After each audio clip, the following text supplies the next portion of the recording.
Hello, everyone, and welcome to another episode of Skytale Insights. Today, I'm your host, Judy Kozlicki, and if we haven't met before, I had our aesthetics, medical aesthetics, plastic surgery, wellness category of Skytale's management consulting side. We are super excited today to have Ryann Lavenia, the founder and owner of FIBB Laser and Wellness, on our podcast today. Ryann, would love to hear from you. Just give us a little bit of your background. So excited to hear more from you and have this conversation today. Hello, everybody, and hi, Judy, again. I am so excited to be here, and I absolutely love this, that we're able to talk and have a platform like this to get the word out about you, especially. Judy and I actually met at the Women's Aesthetic. I have been blessed with her knowledge and everything, expertise since. But a little bit about myself, as you asked. My background's in anesthesia. So I'm a nurse anesthetist. I've been doing anesthesia for 20 plus years, 24 years. I started as a RN, but knew I wanted to do anesthesia track. And so I graduated from Albany Medical Center from the anesthesia perspective and moved back to Florida, my hometown, Fort Myers, and had practiced for 15 years. I had been recruited to be in the anesthesia program clinical director about 2 years after I graduated, which I thought I was too young. I wasn't experienced enough, but Ken, the director, had, told me, he's like, I see a gift in you as for leadership. So it's kind of funny, the path I'm on now. And so I became a part of their program as a professor, actually, for about 7 years, helped write the doctorate, the DNP program at FGCU. Dunk City, we had been recognized for the basketball, so a lot of people may know that university. But my passion was patient care, and I was kind of taken away from that in the anesthesia world. So I had actually owned my own business as a CRNA, as a locums. So I was already that entrepreneur mindset and had reached out with plastic surgeons and some periodontists and some other, GI doctors, and I was already doing anesthesia as far as in my own business. So went back to the hospital and had practiced. And in 2015, a friend of mine she was a couple years older, and she's like, can you go take a Botox course? I need to get rid of these wrinkles. Mm. And it was kind of before anybody was talking about it. I think in Florida, California, maybe it was a little bit more progressive where people were talking about it. But I did. I was like, you know what? I had suffered from melasma, the mask of pregnancy, which is another reason why I'm passionate about skin. And I looked at myself one day. I was 37 years old, and I looked like I was 47. Mm-hmm. And so I had flown to Chicago to take a Botox course and fell in love with it. Originally, I was like, I don't care, what people's lips look like. But it was really transformational as I started. So I was juggling 2 jobs. I was working full-time anesthesia, doing open hearts, neuro cases, still working with students, and started aesthetics. So a friend of mine owned a skincare business, and I started injecting filler and Botox for her because that was a need. Patients were wanting that, and took off. And so as I would do 3 days, 2 days, it started becoming 3 days injecting, 2 days anesthesia. And that's pretty much what I had maintained, if not 4 days injecting, 2 days anesthesia. And so I had talked to my husband one night, and I said, I need to rent a room. And this was when salon suites were just starting. If you remember that, which they're huge now. And so I said, I'm going to rent a room. It's $126 a week, and I think I can make this work. And I have a dear friend who is a ZO rep, and she said, I'll get you started. Let's look at your order for skincare. And a friend of mine was an esthetician. And so we had this plan, and I placed my first order for $3,000 of skincare. I love it. I love it. And I know everybody that resonates as far as owners, because I looked at her and I said, am I going to fail? Yeah. I just didn't know. Right. That's so where would you say you got the confidence to actually go from provider to really building a business? It's interesting because I think as a CRNA, I was independent. So, already, we worked as a team approach and the anesthesiologist, but I feel like I was already at that level of confidence in that arena where it was very technical, putting in A lines. I was doing big lines on open hearts. And so the technical aspect of it didn't really scare me, but it was more of like this initiative to strive to like really see how it changed patients. And so I think, mainly I got confidence because I think in the first year I spent like $100,000 on flying to Dr. Arthur Swift. I was with Dr. Sheena Bay. I was going to all these trainings with Dana Zeitler, a friend of mine, and Vicki Johnson. And we were just passionate about learning. Love it. I think we're going to get to that, but I know that you carry that on to your team as well. One of the reasons we're so excited to talk today is you have built such a beautiful service mix in your practice. It's been just such a pleasure to watch you grow that as well in the last 2 years that we've worked together. But thinking about how you decided what to actually offer and create, you and I both know a good service mix can kind of make or break your med spa from a profitability standpoint. So how did you initially make decisions about what to offer? And then how have you kind of pivoted that or grown that thought over time? So when I first started, I was only doing, Botox and fillers and rented one salon suite. And within 7 months, had 7 other rooms. And at that point, it was really, I had skin issues. I had done microneedling and some other things and heard about laser services. And I was getting all the reps that kept coming in and, buy this laser, buy this laser. So I called a friend of mine, Dana, and said, if I'm going to buy a laser, what laser should I buy? And she was like, absolutely buy Skytale, BBL, Halo. We have Florida skin here. Like that's going to be transformational. And she was instrumental in really, navigating my decision to bring in lasers because there were so many things out there and I just didn't know, but I really wanted something that was going to work. And so, the Skytale guys, Brett and Corey came in and they let me demo the device. And we did my mom and we did 3 of my friends. And the results were just incredible, BBL. And then we did 3 halos. And within 2 weeks, I was like, this is it. So I was sold on that. And then over time, patients have kind of driven what we've brought in as far as wellness. Everybody's talking about the wellness services. We've been doing them almost 10 years. At that point too, for myself, a lot of it's personal decisions as well, are things that are going to help me age better.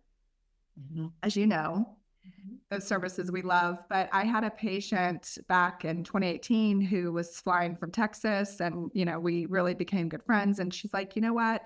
I do bioidentical hormones, but I really want you to do them. And so I had made a connection with Dr. Brzezinski in Naples, and she's internal medicine and trained for BioT. And I myself at that point was having night sweats terribly. Oh.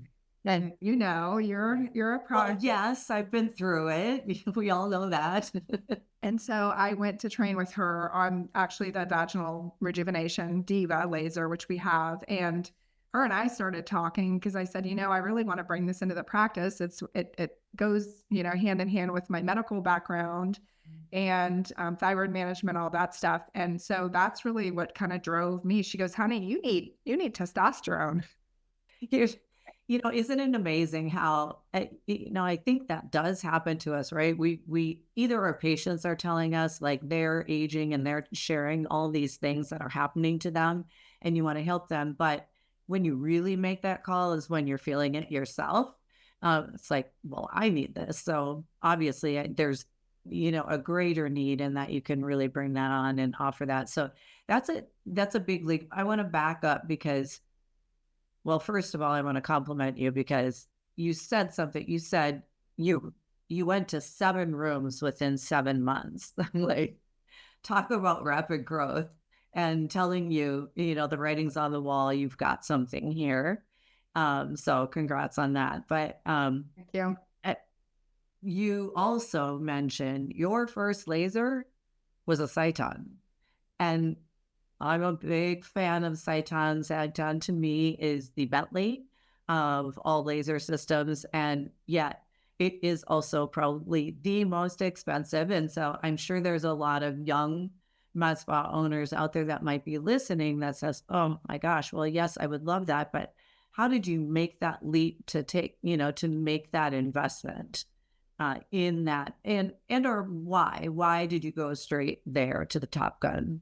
So I mean, the results part of it when we had, had demoed it and I really saw the transformation in people's skin after one treatment. But yeah, it's a funny story because I came home to Mark and I said, honey, we had 3 young children at the time that were under 7.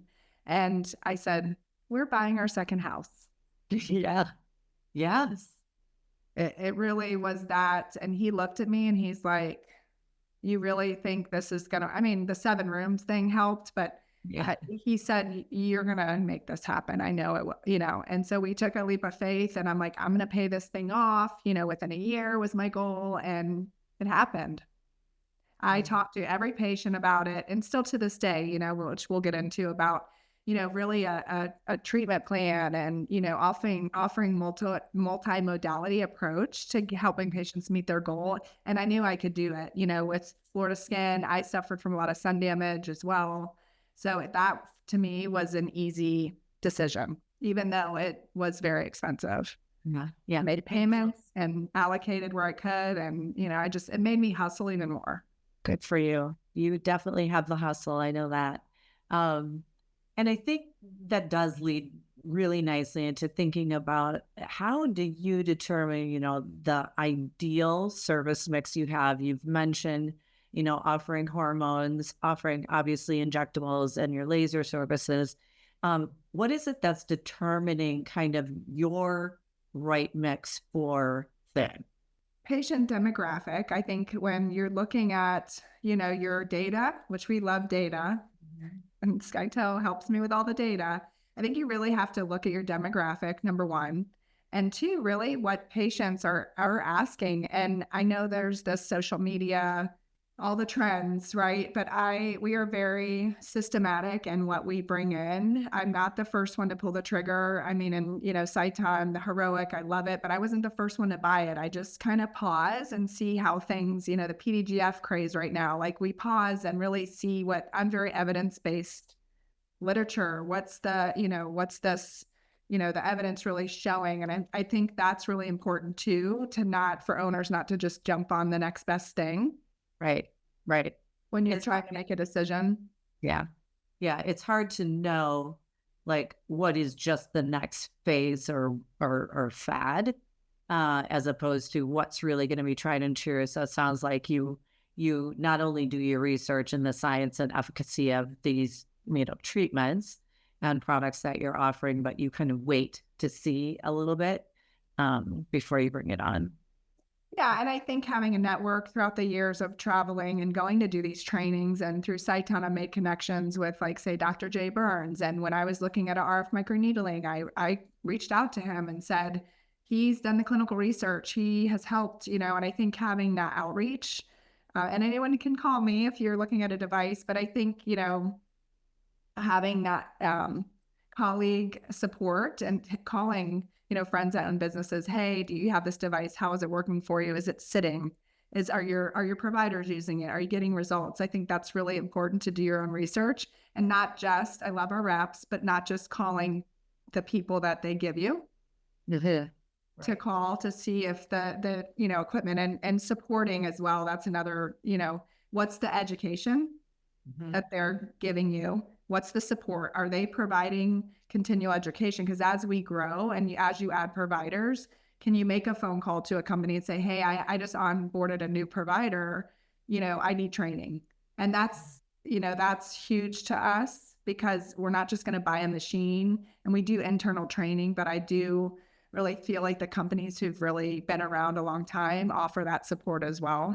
That's amazing. Yes, I know, obviously education is super important to you and has been. I mean, you have mentioned, KOL after KOL and trainer, big names of that who you've studied with. So I know how important it is to you.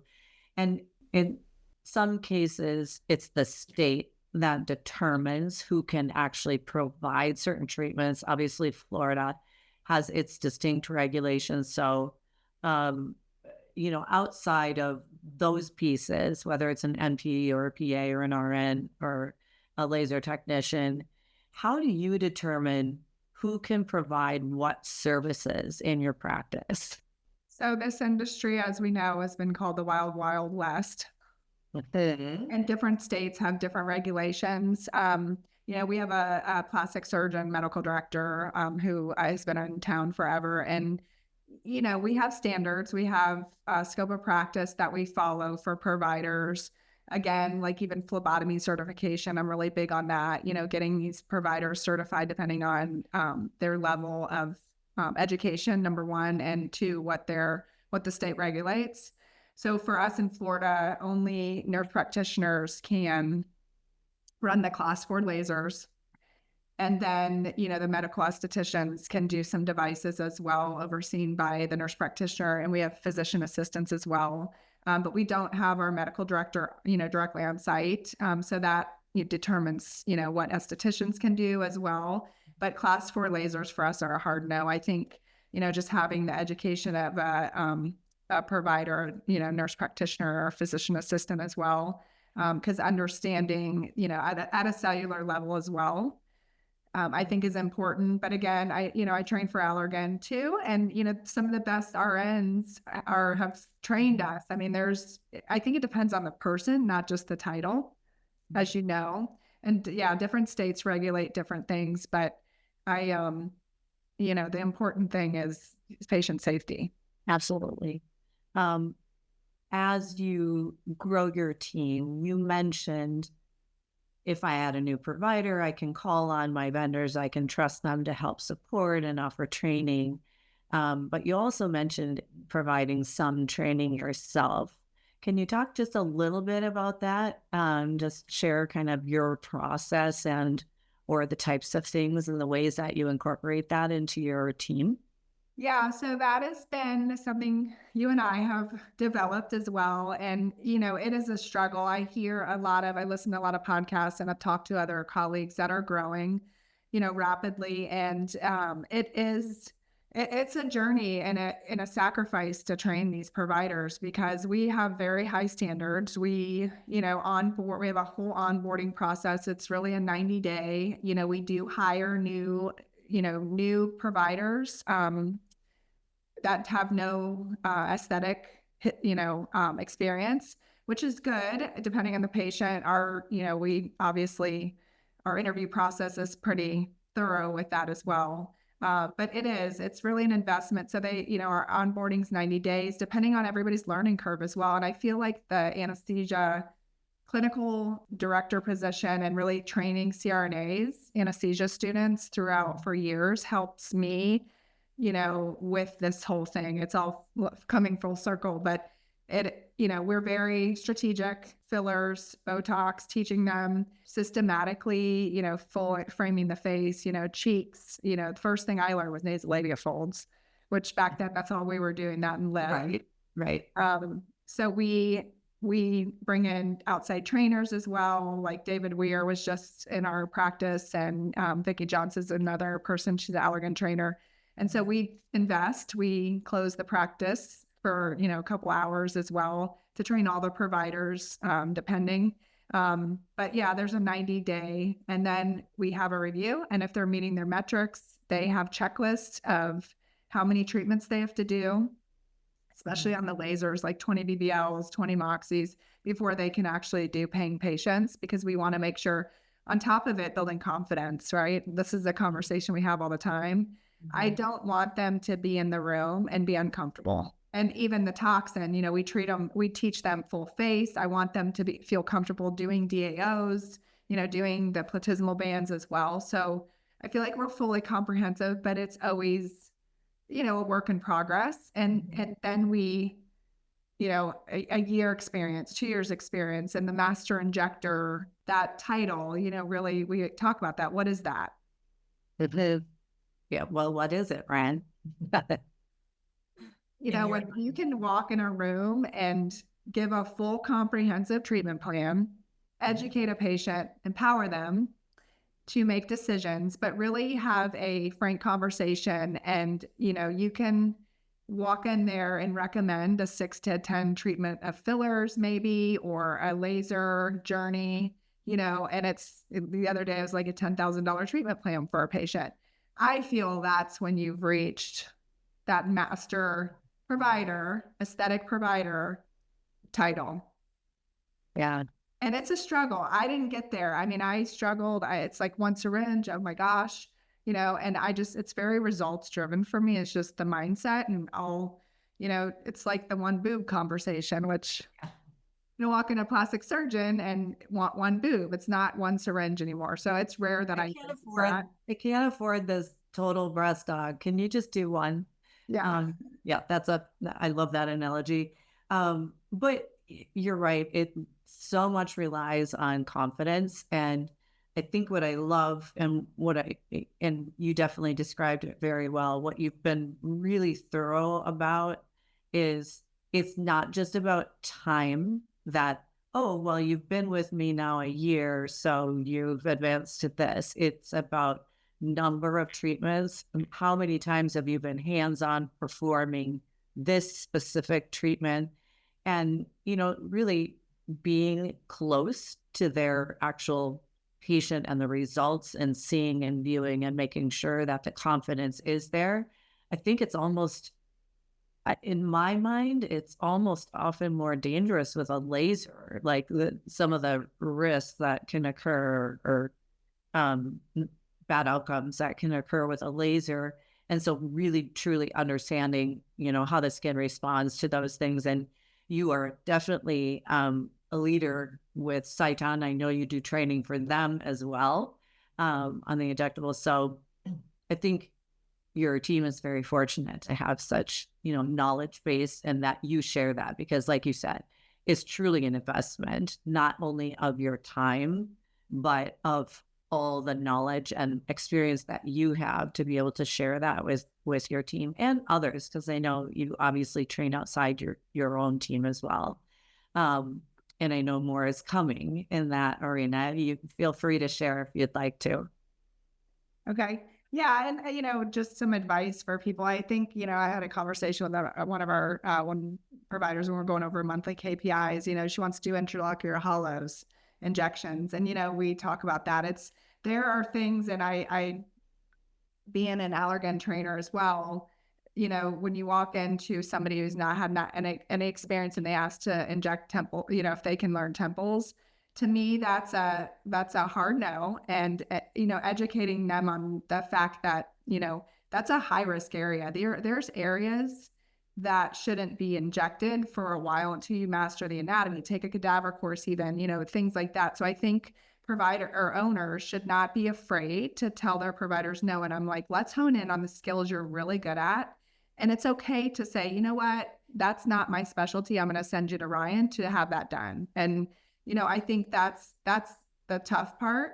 But also, taking the time and blocking out the schedule to train with them. And, we're onboarding a provider right now. Well, she's at her 90 days. She's still shadowing me 2 days a week, because there are things that she's seeing, and it's just that full comprehensive, again, our FIBB journey process, and just really, and I'll go and shadow the other providers. And there might be something that, like, one of our providers, Hannah, does a really good consultation. I've sat in on hers. And I think that's too, if the providers have downtime, to go in and shadow each other, because we learn from each other, and maybe some has better strengths than others. So I think we have a really good team in that. And I think utilizing your, team members, estheticians, even honing in on, everybody can learn something from each other.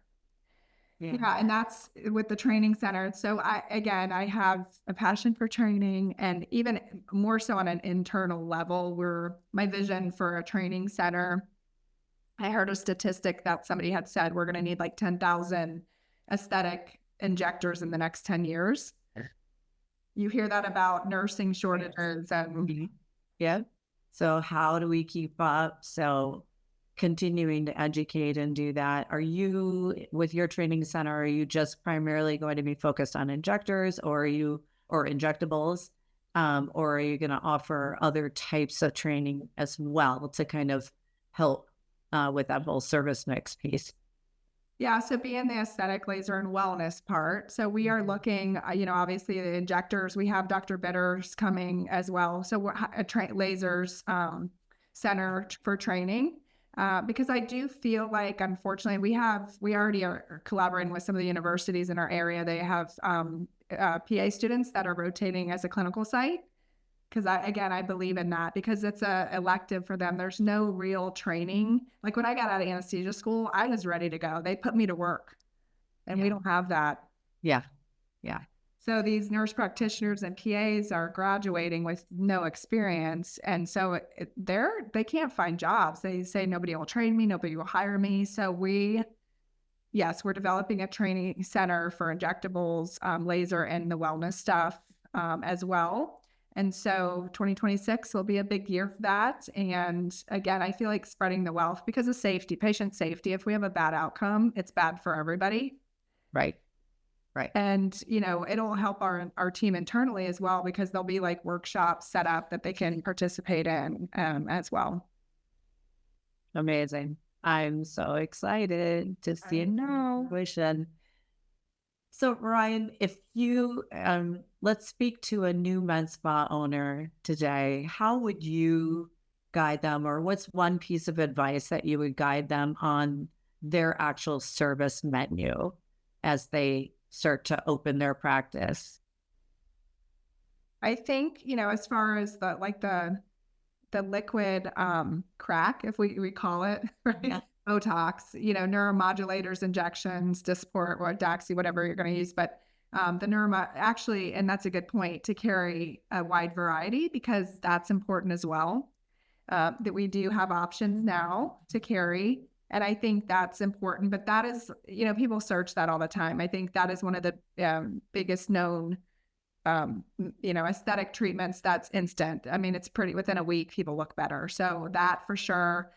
Doing fillers, hyaluronic acid-based fillers and biostimulators, definitely IV therapy. That's my background, doing IV. So we've done IVs forever. The immunity boosting and all that, that's a really good add-on.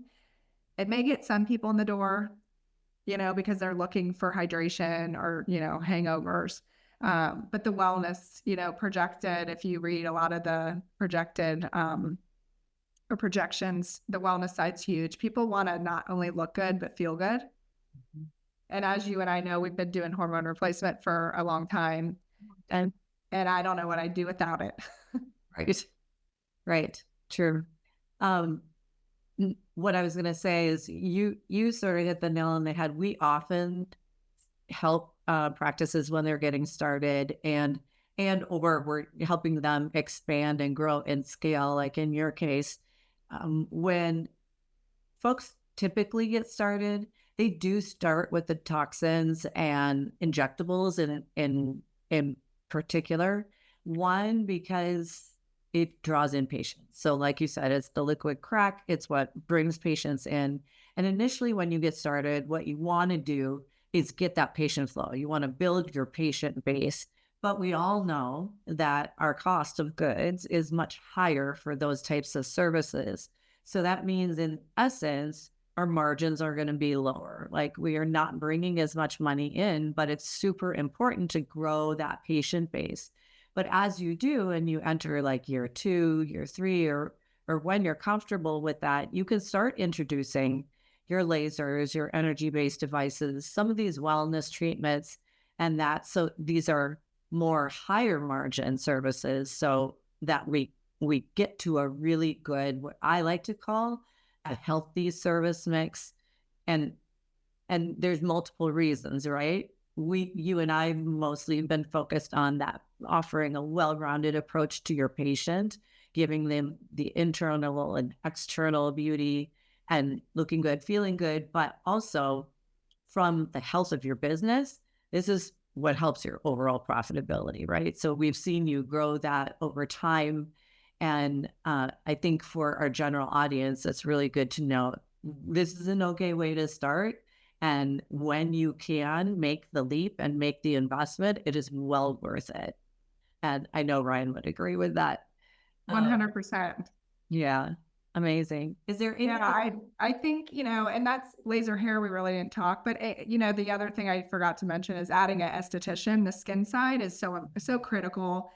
A hydrofacial, microneedling, the skin pen, those are things we offer. And I started that right away. I mean, I had a skin because I halo people and then I'd send them to the esthetician, and that's how we cross refer patients. And that really helped us take off as well, because that was getting patients in the door. But laser hair removal, I mean, gosh, BBL, Moxie, Halo, Contour Tiara, those devices are running a lot in our practice, and we are very heavy laser, which is great because there is disposable cost, but at the same time, like you said, the margins are a little bit better on that, because at the end of the day, you got to make money. Yes. But at the end of the day, we want to be able to take some profit out of the business and not just invest. But okay, anything that I haven't asked you or we forgot to touch on that you'd love to add, or just leave our listeners with? A little bit about how we got to the 4 locations. I never thought and dreamed this would happen. I think when I have that personality, if I do something, I do it. And so I think I even surprise my husband sometimes. But, I think scaling a business, again, I never thought I'd be here, but, utilizing good people, it's hard to find good people when you're running such a large scale business that is really patient. It's, patient satisfaction is huge for us. And that takes time and building relationships. So it doesn't happen overnight. I mean, we're looking at almost 8 years now. And yes, we have expanded vastly in the past 2 years, but I've always had a vision for it. And I just think, surrounding yourself with good people that you trust, people that have experience in the medical industry. And number 1, using Judy, using Skytale as a business consultant. I think that, my brother's a financial advisor, well, he's a CFP, he's more than that, but he has managed doctors' monies forever. And he's like, you know what? They think they're good at that and they're not. They need me. And I think same thing with us, using a business consultant is not a bad thing, and it's not a weakness. Right. And so you've been instrumental, in Skytale team, all of you, and supporting and being a sounding board and brainstorming and, helping navigate all of the things that we talk about. And I just am so grateful. And that I have you guys. And I think that's a big miss for people. They just don't think they need the support or think it's a weakness. Some of the personalities that are owners, but I really would encourage people to utilize, you guys. And that's, my advice to people. I so appreciate that. We so appreciate that. For those of you who don't know, like Ryann intimated there, she is now gone from her 1 location to opening her 4th location here. And I think in any small business that is rapidly growing, like you said, there are so many different nuances and things that occur along the way that are just in your blind spots sometimes too. So it's like working through those situations as you're growing is really critical. And it's been nothing but a sheer privilege and pleasure to work with you and help guide all of these decisions, whether it's a new service line or a new provider or a new location. All of that growth has just been phenomenal. So marketing, all of it. All of it. Yes. Yeah. So many decisions to make. So appreciate the plug. was not intending for that, but listeners, Ryann and I have worked together, like I said, just a couple of years, but it is a journey that I think most people will want to take when you really want to go to that next level and really professionalize your business. So thank you again for that. And thank you for tuning in to another episode of Skytale Insights. Be sure to subscribe to our YouTube and podcast channels and be notified when the next episode drops. So until next time, and thank you so much, Ryann. Thank you for having me. And it was a pleasure. Of course.